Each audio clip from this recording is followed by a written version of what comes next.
Good morning, you guys. I love seeing all of you people here. I love seeing the youth here. I want to thank the ACU. I want to thank everybody at CPAC for making this possible every single year, because this is the time when we fellowship, we make those connections, we exchange ideas, and we realize that we've really taken some ownership. I just want to say really quickly, this past election has proven more than anything that we are the big tent party.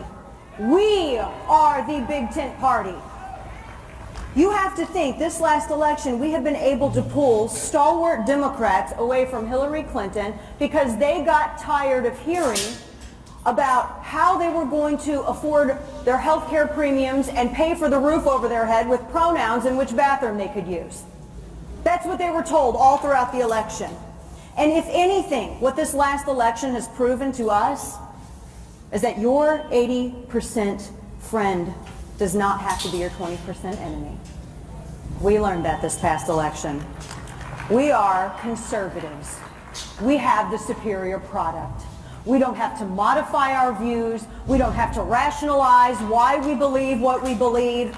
We don't need platitudes and red meat, because we have the superior product, the proven superior product. We saw this with tax reform, did we not? You cannot lie to people about what's in their 401k. You can't lie to them about what's in their paycheck, although the media they try very hard to do that. I want to say one more thing about the conservative movement, then we're going to have a little conversation about last night. We don't need to look for the next conservative messiah, because that spirit, that fire that was in Buckley, that fire that was in Reagan, is in each and every one of us. We are the power of this movement. And my dear friend and late mentor once said that if you can't sell liberty, you suck. And that's true. So let's have a conversation about last night, shall we? Because the conservative movement, we've been so incredibly successful. We saw that when we expanded the tent. We saw that when we took over social media. And statists had to innovate to outsmart us, or try to outsmart us. They had to change their algorithms to suppress our speech on social media platforms. They try to ignore us, and they try to change Google rankings, because we are a voice that they can no longer ignore. And try as they might to spin it, they are unsuccessful. And they have been. Now I'm going to say something that some people are going to say is controversial. So I'll say it really slowly so all the people on the platform in the back can hear me loud and clear. Many in legacy media love mass shootings. You guys love it. Now, I'm not saying that you love the tragedy, but I am saying that you love the ratings. Crying white mothers are ratings gold to you and many in the legacy media in the back. And notice I said crying white mothers, because there are thousands of grieving black mothers in Chicago every weekend, and you don't see town halls for them, do you? Where's the CNN town hall for Chicago? Where's the CNN town hall for sanctuary cities? Where was the CNN town hall for Jamil Shaw Sr., whose son was murdered by someone who illegally entered the country and had been deported repeatedly? Where was his voice? Where was the voice of those junior ROTC members last night, CNN?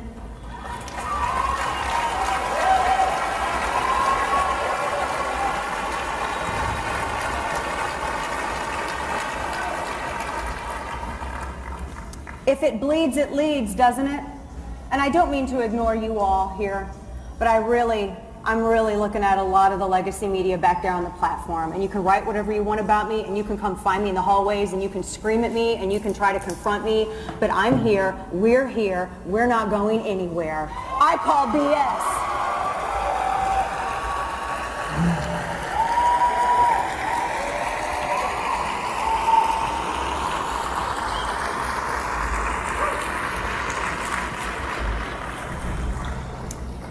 it bleeds, it leads, but it has to be the right people from the right communities at the right time.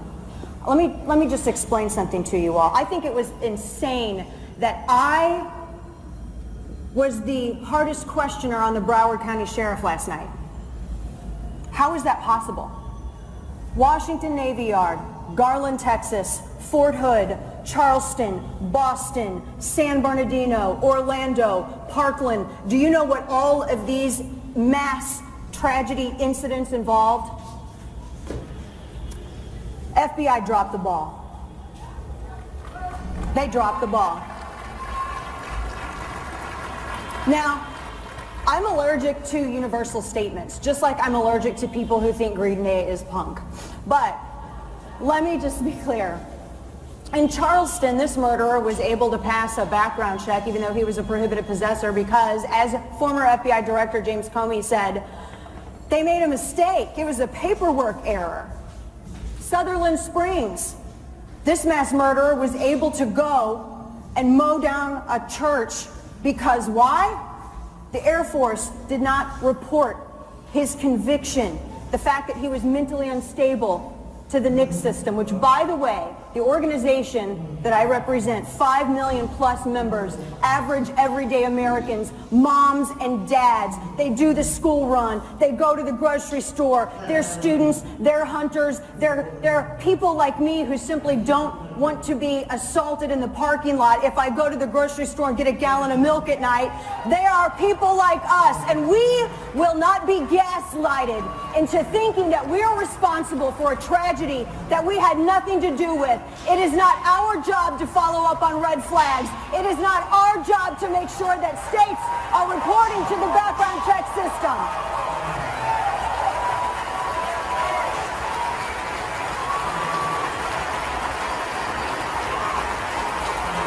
It is not our job.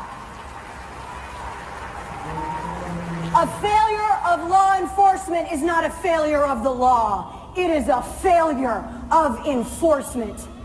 Now, if all of those in the legacy media are arguing for the NRA to give us the authority and the resources to go and follow up on these red flag events, I'll volunteer right here now to do it.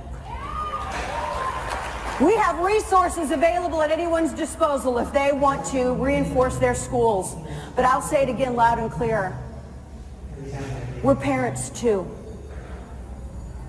And I believe, as the millions of members that make up the NRA, and I think millions of people just in the United States in general, don't you think our kids deserve the same protection as our celebrities?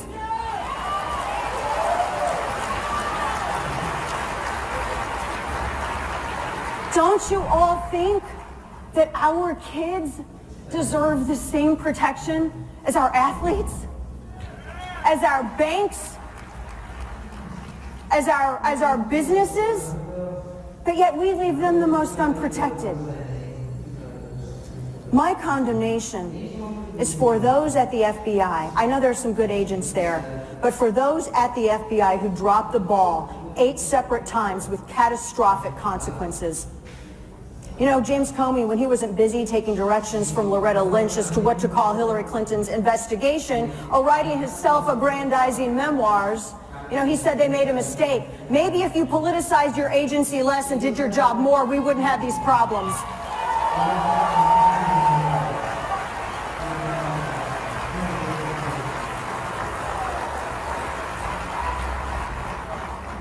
I want to make this super obvious point. The government has proven that they cannot keep you safe. And yet, some people want all of us to disarm. You heard that town hall last night. They cheered the confiscation of firearms, and it was over 5,000 people. I had to have a security detail to get out.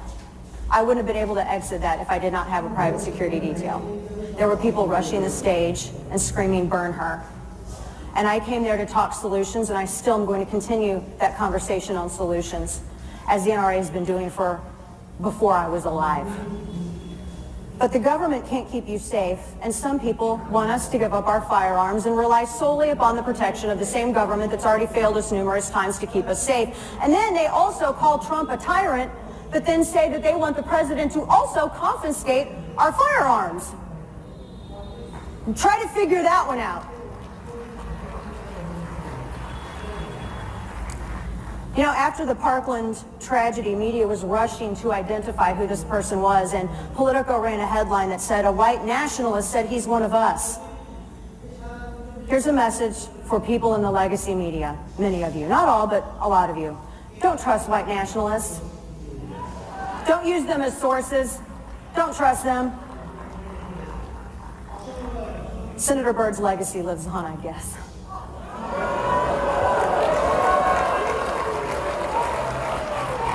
If you take anything from my remarks to you today, and I say this to the reporters in the media, I say this to the people at Slate and the Salon and Think Progress and Media Matters and the people who we keep clothed and fed because their beats are us, right? That's some job creation. I want you to all ask yourselves, where are the stories about how only 38 states submit less than 80% of criminal convictions to the background check system? It's only as good as what's submitted to it. How many of you knew that? No. Why isn't Dianne Feinstein calling for that? I have to question whether or not they want this system to fail. Where are those headlines? Where are those headlines? Where are the headlines? And you know, by the way, do you realize that those are millions of people who have been adjudicated mentally unfit or criminally dangerous that are able right now to go and purchase a firearm because the politicians who are given the most lip service about it have done the least about this. They could change this tomorrow. They could change it today. But they won't because they're exploiting a tragedy for an agenda. Shame on you. We call BS.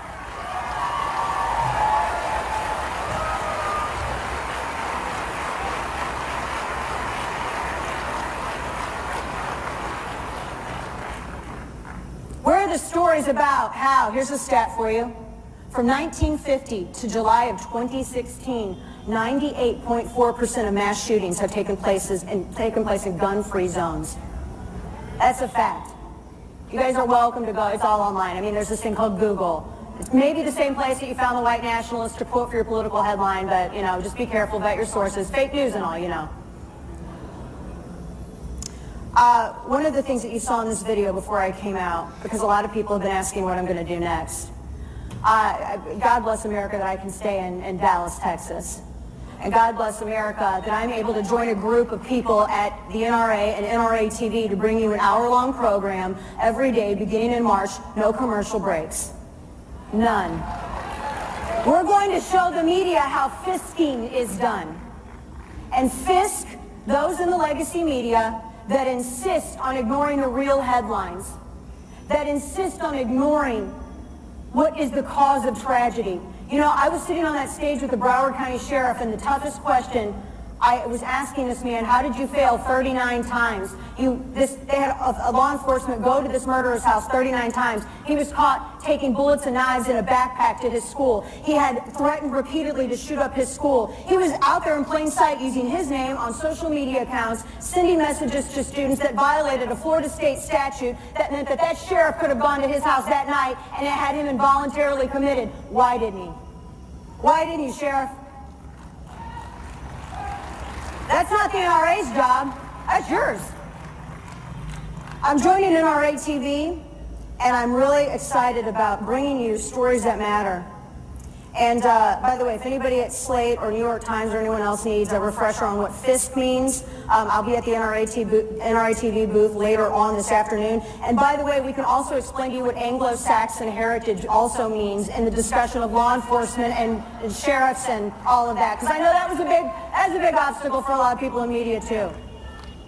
All right, so I do not want to cut into the Vice President's time, so I'm going to leave you with a couple of points of advice here. Always remember, always, and especially for you younger, awesome activists who are the future of our movement, politics is downstream from pop culture. If it happens, it's going to happen in culture first before it happens in policy. Remember that. A very good friend of mine said that, a mentor of mine, God rest his soul. Never, ever, ever compromise your principles, ever. It is your job to change hearts and minds, not the government. A free people have the right to criticize and hold accountable our free press. We are free. We are conservative. Our principles are proven. And to anybody out there who says that conservatism is dead, I declare here and now that we are just getting started, and it will be you who is left in the dustbin of history. God bless you all. God bless the Second Amendment. Have a great week.